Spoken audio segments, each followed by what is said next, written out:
बिस्मिल्लाहिर्रहमानिर्रहीम। आपका मेज़बान फरीद बाबर खान हर दो के प्रोग्राम में हाजिर है। नाज़रीन, आज एक ऐसे इशू पे बात करने जा रहे हैं कि पाकिस्तान में रोज़ पर रोज़ कहीं ना कहीं एहतजाज होते हैं और डंडे सोटे चल रहे होते हैं, पुलिस जो है लाठीचार्ज कर रही होती है, लेकिन इसके असरात नजर नहीं आते इनको। किसी को आप देख लें, लाहौर प्रेस क्लब के बाहर, असम्बली यार्ड के बाहर लोग अपने हक के लिए एहतजाज कर रहे होते हैं। एक और नया इशू निकला 24 नवंबर का, बहुत बड़ी कॉल हुई है ये पीटीआई की तरफ से कि चेयरमैन इमरान खान साहब ने ये अपनी सिस्टर जो उनकी गई थी उनको कहा गया कि ये एहतजाज की कॉल दें 24 नवंबर की।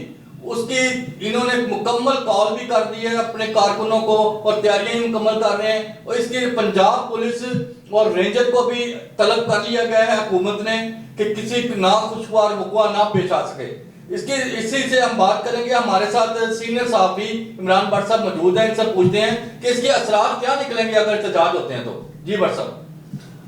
फरीद साहब, बहुत शुक्रिया आपका। असल बात यह है कि एहतजाज अगर पुरअमन हो तो उसमें कोई मुज़ाकरा नहीं है। पीटीआई की तरफ से ये रुझान रहा है कि जब वो कॉल देते हैं तो साथ तो अल्फाज का जो चुनाव करते हैं वो ज़रा ख़तरनाक किस्म के होते हैं कि दावा बोलेंगे, ये करेंगे। एहतजाज करना हर सियासी पार्टी का हक है, आइन भी इसकी इजाज़त देता है, इसमें कोई शुबे की बात नहीं है। अब ये आप देखें कि पाकिस्तान में जो आए रोज़ ये मसला चल रहा है एहतजाजों का और जो चीज़ चल रही है सियासी तौर के ऊपर, उस पर बड़ा मसला ये है कि इसका आपकी मईशत पे बहरत असर होता है।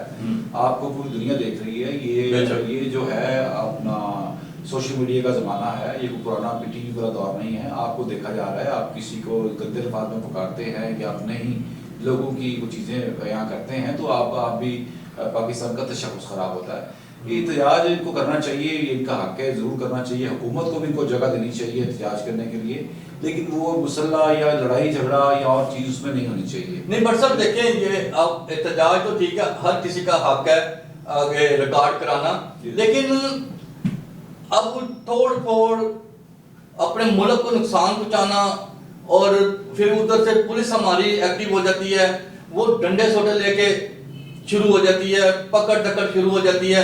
ये काम नहीं होना चाहिए। एहतजाज तो ठीक है, अपना पुरसकून हो, और लेकिन ये मुझे नजर नहीं आ रहा कि 24 नवंबर को अगर एहतजाज होता है, अभी से कंटेनर लाहौर से बाहर लगना शुरू हो गए, कारकुनों को पकड़ने के लिए लिस्टें भी निकली हैं, और इसके समझ से बाहर है ये। अब मुझे बताएं कि एहतजाज होगा कि ये रुक जाएगा?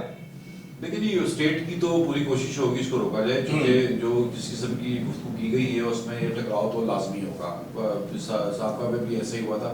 ज़्यादा जो लोग एक्सपेक्टेड हैं वो केपी की तरफ से बहुत ज़्यादा है, वो सफ़र करेंगे, वहाँ से लाहौर से भी जाएंगे।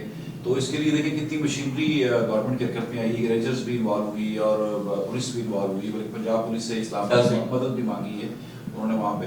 तो मैं समझता हूँ इस पर कुछ ना कुछ मसाइल तो पैदा होंगे। तो अब इस वक्त मुल्क के जो हालात है उसमें देखें दहशतगर्दी के बहुत सारे वाक़यात भी होते हैं। ये बड़ा पुलिस के लिए बहुत बड़ा इम्तिहान होता है, ये कानून नाफिज करने वाले इदारों के लिए बहुत बड़ा इम्तिहान होता है कि इसको किस तरह कंट्रोल किया जाए। तो और इसके अलावा इस पर जितनी पुलिस डिप्यूट की जा रही है, जो एजेंसियाँ काम कर रही हैं, जो कानून नाफिज करने वाले इदारे हैं, उनके खर्चात बहुत ज़्यादा होते हैं और वो बड़ा मसला बढ़ता है। और शायद ये जो एहतजाज है ये वो धरने की शक्ल में वहाँ बैठने की कोशिश भी करेंगे, फिर और लंबा हो जाएगा। अब इसमें ये है कि सबसे जो अहम इसमें बात जो हम मिस करते हैं वो ये है कि पाकिस्तान में गुज़श्ता कोई 1.5-2 साल के अरसे में डॉलर और पेट्रोल की कीमतें मुस्तहकम हैं। वो कंट्रोल किया गया है, उसके लिए क्या क्या क्या इक़दाम किए हैं, ये लगे हुए हैं उसमें। तो ये बड़ी खुशाइंदा बात थी कि चीज़ें खड़ी हो रही हैं। तो ये इससे आपकी स्टॉक एक्सचेंज में फ़र्क पड़ता है, आपके और भी मसाइल भी बढ़ते हैं इसमें। तो मेरा ख्याल है कि थोड़ा सा ये कर लेना चाहिए। ये तो नहीं हम कह सकते कि ये उनका हक नहीं है, हक ज़रूर है, हर पार्टी का हक है। थोड़ा सा इसकी ज़ुबान दुरुस्त कर दी जाए और इसको तंजीम से किया जाए और बताया जाए कि हम मुसल्ला नहीं हैं या हमारे पास डंडे सोटे नहीं हैं और हम वहाँ पे जाके पूरा एहतजाज करना चाहते हैं। ये उनका आईनी हक है, उनको हक मिलना चाहिए, देना चाहिए उन लोगों को हक। लेकिन जब आप इसमें जो गुफ्तगू शामिल करते हैं या शामिल हो जाती है या की जाती है, वो तासुब देती है कि आप शायद खुदा न खासा कुछ हवा बोलने जा रहे हैं। अच्छा भट्ट साहब, चेयरमैन जो है पीटीआई, इनकी आज इस्लामाबाद से भी तोसा खाना में भी इसके केस में रिहाई हो गई है, जमानत हो गई, लेकिन अभी चल के ये बहुत खुश थे, वहाँ पे नारेबाजी भी हुई है इनके हक में। इमरान खान साहब जी बाहर आ रहे हैं, لیکن اگر کئی کیس ہے کسی میں بھی وہ کچھ بھی ہو سکتا ہے. لیکن بٹ صاحب مجھے یہ بتائیں تحریک انصاف نے 24 نومبر ایک کال واپس لینے کے لیے اپنے بھی مطالبات رکھے ہیں ان کے آگے, حکومت کے آگے. وہ مطالبات آپ کو پتا ہے کیا ہے؟ انہوں نے کہا ہے کہ خیبر پختونخوا میں خان صاحب کو بھیج دیں وہاں پہ, یہاں سے اڈیالہ جیل سے نکال کے. یہ ہو سکتا ہے؟ دیکھیں اس میں اسٹیٹ کا سب سے بڑا ایشو یہ ہے کہ ظاہر وہ سیاسی شخصیت بھی ہیں کہ جو سیکیورٹی کے مسائل ہیں اس کی تمام تر ذمہ داری اسٹیٹ کے اوپر ہے. اسٹیٹ اس کو جہاں بہتر سمجھے گی, جہاں وہ سیف ہوں گے, جہاں کوئی ایسے مسائل پر وہاں پر رکھے گی. یہ اسٹیٹ کا فیصلہ ہے. اس میں میرا خیال شاید کورٹ باؤنڈ کرے تو غلط بات ہے, لیکن کے پی کے میں ظاہر وہ اس لیے کہہ رہے ہیں کہ کے پی کے میں ان کی اپنی حکومت ہے وہاں پہ, لیکن یہ اسٹیٹ کا فیصلہ ہوگا کہ ایسا حادثہ نہ ہو جائے, وہ ہو جائے کہ یہاں شفٹ کرنے سے اگر وہ بہتر سمجھتی ہے تو یہی رکھے گی, نہیں وہ سمجھتی کہ وہاں چلے جانا چاہیے تو وہاں بھی کر سکتی ہے. نہیں یہ مشکل ہو جائے گا بالکل, لیکن میرا یہ خیال نہیں ہے کہ وہ شفٹ کریں گے, یہ میرا خیال ایسا نہیں ہے. بالکل یہ ہو نہیں سکتا. ظاہری بات ہے ابھی 2 میں اگر بیل ہوئی ہے, 10 میں ہوئی ہے, تو ابھی کئی ایسے مقدمات ہیں پاکستان میں, پاکستان بھر میں ہوئے تھے. 9 مئی کے حوالے سے بھی کئی مقدمات ایسے ہیں جن میں نامزد بھی کیا گیا. لیکن اب کہنے کی یہ بات ہے جو 24 نومبر کی جو کال ہے یہ بہت خطرناک کال ہے. بٹ صاحب اس کے نتائج جو ہے نا بہت خطرناک نکلنے ہیں. ان کو کنٹرول کیا گیا, ان کے مطالبات مان لیے گئے تو یہ پورا من کام ہو جائے گا, نہیں تو یہ آپ کے سامنے دیکھیں رزلٹ کیا نکلے گا اس کا. دیکھیں اس میں آپ کچھ بھی نہیں کہہ سکتے, تو جب ہوگا تو اس وقت سمجھ آئے گی. پچھلا احتجاج جو ہوا تھا وہ ڈیفیوز ہوا تھا, کوئی واپس چلے گئے تھے, بہت زیادہ سختی کی گئی تھی.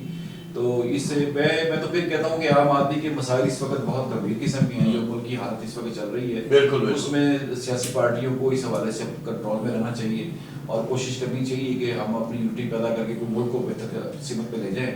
کوشش کی بھی جا رہی ہے اس کے اوپر. تو میرا یہ خیال ہے کہ اللہ نہ کرے کوئی ایسا مسئلہ ہو تو یہ ہر بندے کو بطور شہری, چاہے وہ پی ٹی آئی کا ہے چاہے وہ نون لیگ کوئی بھی جماعت ہوتی ہے, اس کا یہ فرض ہے کہ وہ اپنی املاک کو لوگوں کو نقصان نہ پہنچائیں اور جو کاروباری زندگی ہے اس کو چلنے دیں. یہی جمہوریت کا حسن ہے, اسے ہی جمہوریت کا حسن کہتے ہیں کہ آپ پرامن احتجاج کریں, اپنی بات پہنچائیں. اور ویسے بھی میرا یہ خیال ہے کہ پاکستان میں حکومتوں کو یا مل بیٹھ کے کوئی ایسی جگہ مخصوص کر دینی چاہیے. مہذب ملکوں میں تو یہی ہوتا ہے کہ آپ وہاں جگہ دیں, اپنے دل کی بات ہر شہری کی, سیاسی جماعت کیا شہری بھی کر سکتا ہے وہاں بیٹھ کے, تو وہاں ایسی کوئی چیزیں جگہ مخصوص کر دینی چاہیے, نہیں روکنا چاہیے. بات کرنے میں کوئی حرج نہیں ہے, بات کرنی چاہیے. اپنا گفتگو کرنا چاہتے ہیں, آپ کے اندر کوئی خیال آتا ہے دماغ میں, تو یہ آزادی رائے کا اظہار کا جو ہے جی کرنا چاہیے. جی بالکل بٹ صاحب بالکل ایسے ہی ہونا چاہیے. آپ بہتر کہہ رہے ہیں کہ یہ پرامن احتجاج ہونا چاہیے. اس کے لیے کوئی ایسی جگہ مخصوص کر دینی چاہیے جہاں پہ شہریوں کو شدید مشکلات کا سامنا نہ ہو, اور یہ ہوئے گا. 24 نومبر مجھے نہیں لگتا کہ یہ احتجاج ہوگا, یہ واپس کال ہو جائے گی اور یہ ان کے مذاکرات ذرائع سے پتہ لگا کہ کیا ہو جائیں گے. اور میں بھی یہی کہوں گا اللہ تعالیٰ ہمارے ملک پاکستان کو اپنے حفظ و امان میں رکھے, اور جتنے بھی اپنے پریشانی میں مبتلا ہیں ان کی پریشانیاں دور کرے اللہ تعالیٰ. اور عمران خان صاحب پہ بھی رحم ہو جی, ہمارے ملک کے سیاستدان آپس میں مل جل کے ملک کو چلائیں تاکہ بہتری کی طرف یہ ملک آئے. جی اس کے ساتھ اپنے میزبان فرید بابر کو اجازت دیں. اللہ حافظ.